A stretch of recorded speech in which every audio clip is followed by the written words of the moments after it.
Et nous avons le plaisir donc d'avoir par téléphone son Excellence l'ambassadeur Medhat El Melili pour nous parler de cette visite. Je rappelle que vous êtes ancien ministre adjoint aux Affaires étrangères et justement, comment a été votre aperçu de cette visite? Monsieur l'ambassadeur, est-ce que vous êtes avec nous? Monsieur l'ambassadeur, bonjour, est-ce que vous êtes avec nous? Oui, je suis avec vous, je vous entends clairement. Très bien, c'est parfait.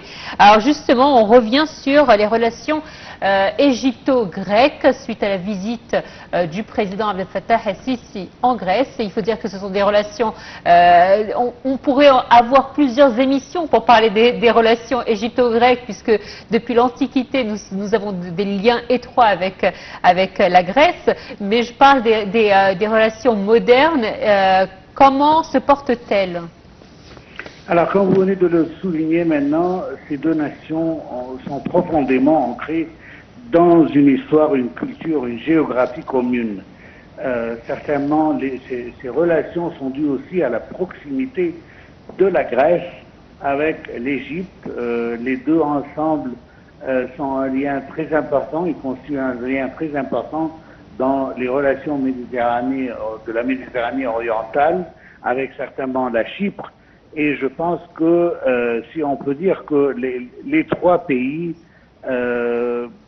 représentent un modèle de collaboration stratégique avec des sommets, des consultations régulières à tout niveau, qui montrent un partenariat qui constitue un contributeur essentiel à la paix, à la stabilité et à la prospérité régionale. Alors, encore une visite présidentielle qui marque le début d'un nouveau chapitre dans les relations égypto-grecques, certainement à cause du lancement officiel du Haut Conseil de coopération entre l'Égypte et la Grèce, qui constitue un mécanisme institutionnel qui vise à renforcer la collaboration dans tout domaine politique, économique, culturel et autres, certainement. Monsieur l'ambassadeur, bonjour. Bonjour à vous. Alors, quand on parle des relations égypto-grecques et égypto-chypriotes, certainement, ce trio constitue un poids stratégique, je dirais, dans la région, surtout avec des conflits de part et d'autre. Comment voyez-vous cela? Alors, comme on l'a vu durant la conférence de presse hier entre son Excellence le président de la République Abdel Fattah el-Sisi et le Premier ministre grec, je pense que les points de vue sur les questions régionales étaient plutôt identiques. La Grèce a toujours été un supporteur des causes arabes, notamment la cause palestinienne. Si je me permets, malgré toute cette chaleur et tout cela, jusqu'à maintenant, on attend toujours de l'Europe, notamment de nos amis les plus proches, des réactions plutôt concrètes en ce qui concerne le conflit palestino-israélien, notamment en ce qui concerne des actions concrètes dans le domaine de prendre des mesures claires contre l'État d'Israël, qui est maintenant accusé de génocide, dont son Premier ministre est accusé de crimes contre l'humanité. Alors je pense que même ces paroles de sympathie avec la cause palestinienne ne suffisent pas, que ce soit de la part de la Grèce ou autres pays européens, malgré toutes ces paroles de sympathie. Malheureusement, ce qu'on voit de l'Europe en général, ce sont des paroles de sympathie en ce qui concerne ce conflit sanglant, et que des mesures concrètes qui devaient être prises par l'Europe, telles qu'on l'a pris contre la Russie pour son invasion dans l'Ukraine, n'ont pas été à la hauteur attendue par nos peuples arabes. Mais je pense que quand même, on doit dire que la position européenne a changé beaucoup depuis le 7 octobre jusqu'aujourd'hui.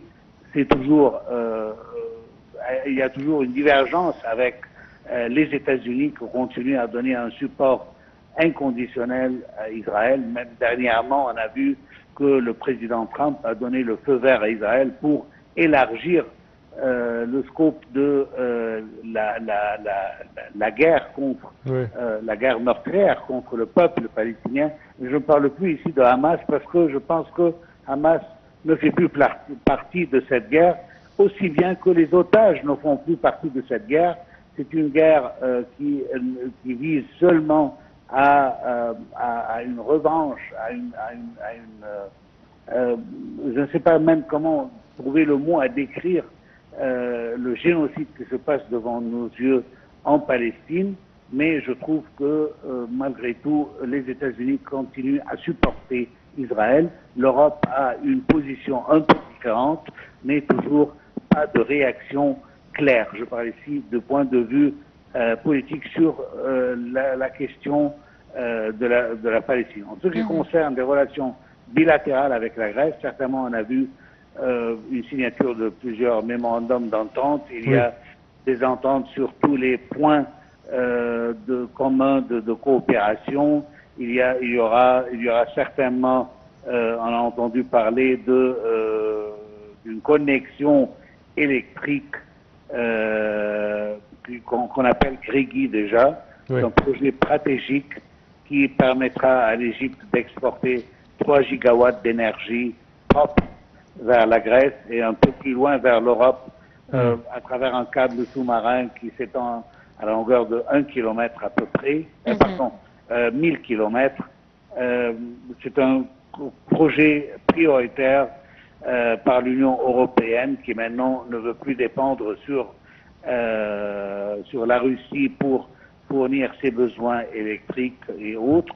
Alors, c'est la raison par laquelle ils ont couvert la moitié de son coût de plus de 4 milliards d'euros. Aussi, il y a d'autres produits et d'autres plans qui seront aussi investigués par les partenaires grecs et égyptiens. Je veux dire qu'ici, il est temps que le secteur privé, après avoir préparé le chemin par son Excellence, M. Abdel Fattah el-Sisi et sa visite présidentielle à la Grèce, je pense qu'il est tour au secteur privé de prendre l'élan et de commencer avec leur homologue grec pour chercher des points communs pour alors justement, Votre Excellence, alors il y a 80 années de cela, aujourd'hui, jour pour jour, marquait la fin de la Deuxième Guerre mondiale. À l'époque, on avait un monde occidental beaucoup plus uni. Aujourd'hui, on voit qu'il y a des fractions un petit peu de partout, avec la guerre commerciale qu'a lancée Donald Trump, avec la montée de l'extrémisme en Europe, alors que justement, il y a 80 années de cela, on combattait cette extrême droite. Aujourd'hui, est-ce qu'il n'est pas l'heure pour les pays en voie de développement comme l'Égypte de profiter justement de ces fractures pour pouvoir se montrer montrer ses avantages, notamment au niveau de ses énergies, de l'agriculture, en intensifiant ses exportations? Alors vous avez totalement raison, pas seulement ça, mais je veux dire que l'Égypte a prouvé durant cette dernière année et même avant que c'est le point le plus solide dans la région du Moyen-Orient et elle est le partenaire stratégique de beaucoup de pays, notamment en Europe, qui est, comme vous le savez, comme on le sait tous, est le partenaire stratégique numéro 1 mondial en ce qui concerne le commerce et la coopération économique. Alors, d'ici, l'Égypte en profite. On a vu plusieurs visites de son Excellence président Abdel Fattah el-Sisi, que ce soit en Europe ou d'autres, pour élargir et pour en profiter de la position géopolitique qu'occupe l'Égypte aujourd'hui. Cela dit, il y a un point aussi très important que l'Égypte a entamé et continue d'ailleurs à faire des réformes économiques qui de plus en plus attirent des investisseurs un peu partout dans le monde. On a vu les pays du Golfe qui veulent investir, on a vu les pays européens, on a reçu ici une mission européenne qui, de sa complexité, montre que toute l'Europe est engagée à travailler avec l'Égypte. Et c'est pour ça que mon appel pour notre secteur privé de prendre le relais et de continuer à bâtir sur la base qu'a fondée son Excellence le Président de la République. Et d'ailleurs, c'est son rôle. Il ne doit pas travailler personnellement, à part quand ce sont des projets d'une grandeur très solide, tels que par exemple la connexion électrique. Ce sont des projets d'État. Mais à part ça, je trouve que le secteur privé doit profiter de toutes ces opportunités que fournit ces visites présidentielles davantage pour élaborer ces collaborations avec leurs partenaires européens, notamment la Grèce, qui est un pays avec qui on a toujours eu des relations bien étroites en Europe. Alors justement, je vous parlais de la montée de l'extrême droite en Europe. On vient de le voir hier, par exemple, les déclarations du ministre de l'Intérieur allemand qui annonçait que l'Allemagne allait arrêter d'octroyer des droits d'entrée aux demandeurs d'asile.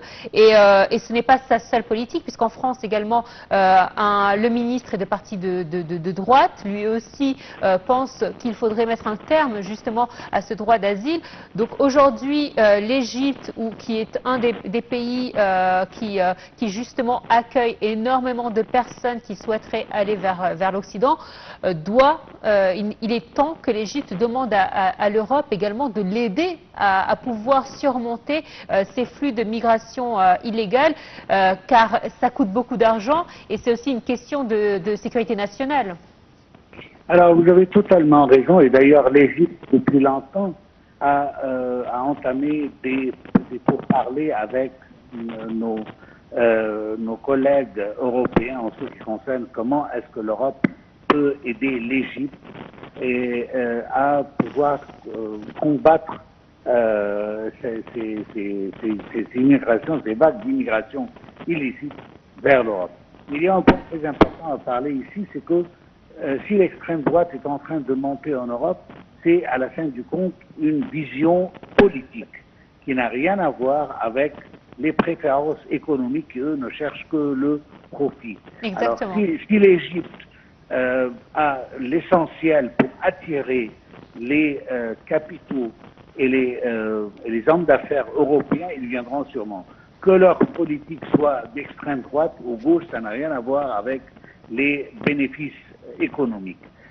Mais en ce qui concerne l'immigration, c'est un dossier très fort. On se souvient que c'était toujours le premier dossier quand l'Europe essaye de parler avec l'Égypte ou autres pays de l'Afrique du Nord. Alors c'était toujours le dossier le plus important, c'est de pouvoir arrêter l'immigration illicite vers les pays européens. Et je pense que l'Égypte, de sa part, essaye de contrôler à tout prix qu'il n'y a pas d'immigration illicite, notamment que cette immigration ne vient pas de la part des Égyptiens comme elle vient de la part des Africains qui utilisent l'Égypte comme un port de voyage pour des immigrations illicites vers l'Europe. Et je pense que les efforts égyptiens sont salués. Il y a beaucoup de contrôle maintenant. On n'entend pas beaucoup parler de bateaux illicites qui partent vers l'Europe. Et c'est pour ça d'ailleurs qu'il essaye de voir des pays voisins qui ont une sécurité moins de la nôtre pour essayer de voyager vers l'Europe. C'est un dossier assez important, mais en même temps, je veux aussi calmer nos citoyens qui veulent d'une manière légale, officielle, voyager vers l'Europe pour chercher un meilleur avenir peut-être, et que l'Égypte a entamé officiellement des pourparlers avec nos collègues européens pour voir comment est-ce qu'on peut envoyer les main-d'œuvre égyptiennes d'une manière légale, d'une manière désirée de la part des Européens. Et certainement, on parle d'une main-d'œuvre qui est bien éduquée. Oui, c'est ce qu'on appelle la main-d'œuvre saisonnière. Exactement. Et que je pense que cela n'aura pas d'effet, n'aura pas de retombées sur l'immigration légale de la part des Égyptiens vers tous les pays du monde, comme le constitue notre Constitution, et que leur donne le droit à faire cela. Mais d'une manière légale, d'une manière claire. C'est d'ailleurs le droit de chaque Égyptien à pouvoir voyager. Et le gouvernement essaye de sa part de trouver des bons chemins et des bons, peut-être memorandum d'entente ou agrément avec les Européens pour pouvoir envoyer notre main-d'œuvre bien équipée. Parfait, monsieur l'ambassadeur Maître Atmeligui, je tiens à vous remercier énormément de vos explications. Je répète que vous êtes ancien ministre adjoint aux Affaires étrangères. Merci à vous. Chers téléspectateurs, à présent, on passe à autre chose. Le développement des villes du Sinaï et du canal de Suez fait partie d'un plan stratégique égyptien pour le développement urbain jusqu'en 2052. Pour ce, l'État a lancé plusieurs projets d'envergure. Pour plus de détails, voici un commentaire. Le développement du Sinaï est étroitement lié à celle des villes du canal de Suez. C'est pourquoi les villes du